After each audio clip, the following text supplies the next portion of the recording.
Hello, Aimar. I have an idea on your Hofzinser card plot problem. And I added a second phase to the routine, so you'll get the same emotional hook performing for a lay person as you would a magician. And then I also made the routine much easier to do and got rid of the gaff card, so it's just really simple to get into. So just go ahead and give your cards a good mix, or shuffle them up as much as you would like. All right, and then just spread the cards on the table, removing your four kings. So there's the club, the heart, the spade, and the diamond. And that's it. You can run through there and show no other kings in the deck other than these four. I would give the pack one more shuffle, and then place the four kings face up in the center of the deck. Fan out the deck and tell the spectator they can select any card from the deck other than the four kings, but any card will be fair game. And then I would do a little demo. So I say, so just pull a card halfway out if you don't. All right, so that's what I want you to do. So they pull a card halfway out. You say if you want to change your mind, you can push the card back in and grab another. But they say no, they want that card. And all you do is set that card face down on the table and ask them to take a peek at that card. So they take a look at the card. Then you say, I want you to place your card back near the top half, in the top half somewhere. So they put their card back. You say, remember that card. And I would also like you to remember its position, about how far down from the top of the deck that card is. You can, looks like about 13 or so cards. Now you say, I'm going to do something here with these 1, 2, 3, 4 kings. All right, so there's the king of hearts, there's the king of clubs, there's my king of spades, and there's my king of diamonds. Now, I'm just going to use one of the kings, and the king that I use will be determined by the suit of the card you selected. What was the suit of this card? And they say, club. I say, watch the king of clubs. One card reverses from our four kings, the heart, the spade, the diamond, so we've got the king of clubs. Now watch your selection. I'm going to do the same thing over here. Snap my fingers, one card reverses. But it's not your card. Hey, it's the king of clubs over here. What's over here? There's your selection. Now I tell you what, we're going to do this again with these four cards. I'm just going to place these face up in the center.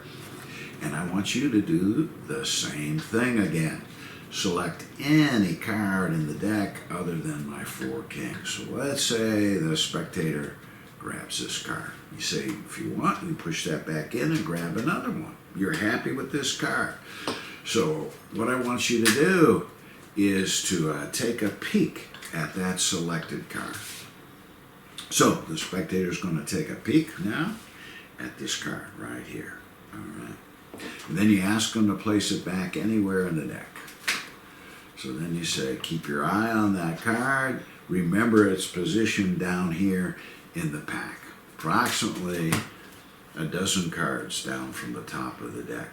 Now I'm once again going to use our four kings. I got a king of clubs, king of hearts, king of spades, king of diamonds. The king I use will be determined by the suit of that card. A heart. Watch our king of hearts. One of the kings reverses, the king of hearts. Now watch your selection. Snap of the fingers. One of the cards reverses, the king of hearts over here. Would you take a look at that card there? Oh, that's the king of hearts. Oh, and I've got your selection right over here. And you're all cleaned up. All right, so here's the mechanics. So super simple. Have one dupe, and then I have the one suit of the card that matches the dupe. So that would be heart in my case. Doesn't matter what order the kings are in. And you just shuffle the cards as much as you want. All right, keeping your bottom stock intact. So cards are shuffled. Then you just remove And when you do your spread, keep it tight right there, and then just remove your 4 kings as you come to them in the deck, so it gives a clear view that there's just 4 kings in this entire pack. All right. And then, just so there's no discrepancy on the force card, I would give them one more shuffle. Nobody's going to notice and remember that, what the bottom card is. All right, especially you just shuffle, so they won't know anyway. All right, then you ask them to pull out any card from the deck halfway. And your reason for doing this is you're going to give them the choice of pushing that back in, and they can grab another one if they want. All right, so I would always do a demo and push it back in and say, you do that, and let them do it. And then just split and set that down on the table. All right. While they're looking at the cards, you fan off 5 or 6, and then set up for a Hofzinser as you square. You say, look, remember your card, and then you place it somewhere in the pack near the top. So they need to place it above the kings. And then we do this Ricky J. Dave Solomon control that we talked about our first day together here today. So you come down, you pull that under. Now what's weird on this is you get a 2-card block riding underneath the spread, the control card and the selection. Then just push square up, sending the 2 cards to the bottom. And you say, remember the position of your selected card. All right, so they remember that. Now you say, I'm going to do something with the kings, and I peek at what the selection is. Do I see it's a diamond? All right, then I put these, so I lucked out. But I'll put the diamond so it's a position there. So if it was here, I just look, then I would go 1, 2, 3, 4, count them so that goes in the second position. And I think that's the best position for the biddle move. So I get set for the biddle move, I go hearts, then I take the bottom card along with the king of diamonds, keeping a break, then I steal the king of diamonds back via the biddle move, king of spades, and I say the king I use will be determined by the suit of your selected card. Oh, it was a diamond? And then you show the king of diamonds has reverse, and I say, watch this card, I'll make a card reverse. So in other words, you really do the trick for the spectator, the first round. Now, since we had 2 cards, my force card is right here. So I just pull this down, and then I gesture cut and put the force card and the king of hearts on the bottom, the duke. And I turn this over. All right, so you actually get the first effect. Really doing the Hofzinser card problem. Now that's an old method of that trick. I'm not sure who first came up with it. I know I read something similar, wasn't quite this, by Marlowe, but I know other people have used the biddle move to do the Hofzinser card problem. All right, now I would just count these and get the king of hearts in the second position and say we'll do the same thing. Okay, now I'm going to do the hidden packet force. So I set up for the hidden packet move, say grab any card, pull it out halfway, so the force card is over here. That's that move I like to do so much.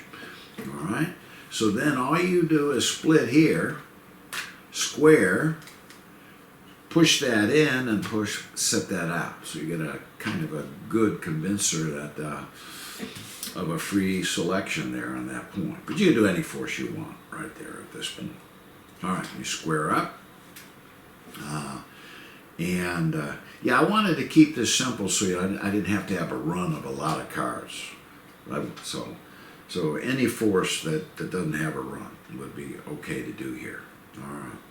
Now, you get your control card and say put the card back where they want. And once again, you do this move. But this round, you just out jog, and you just thumb in and you split right here at the face-up card. So the selected card is on the bottom right here of this half. Okay.